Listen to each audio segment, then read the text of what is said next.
The humanitarian crisis in Gaza continues to deepen as Israeli airstrikes reportedly killed at least 120 people in the last 24 hours, according to Gaza's civil defense agency. The escalating violence comes amid a complete blockade on aid, in place since March 2, which Israel has described as a tactic to pressure Hamas. In response, Hamas stated that the restoration of humanitarian access is the minimum requirement for any negotiations to begin. The densely populated enclave remains under siege, with conditions deteriorating rapidly. A US-backed organization has announced plans to begin distributing aid in Gaza by the end of the month, but the blockade continues to prevent essential supplies such as food, medicine, and medical equipment from reaching those in need. In the northern town of Beit Lahia, hundreds of residents fled after Israeli ground troops stormed the area from the west following a sustained aerial assault. Local reports say Israeli forces surrounded a shelter, arrested several individuals, and used loudspeakers to order displaced women and children to evacuate.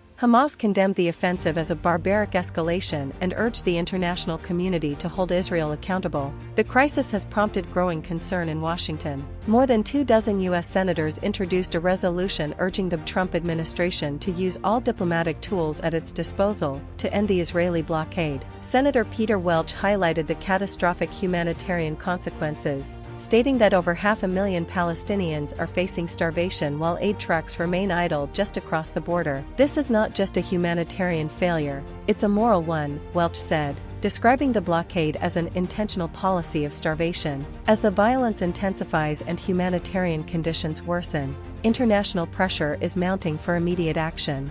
However, without a breakthrough on aid access and de-escalation, the suffering in Gaza is poised to continue unabated.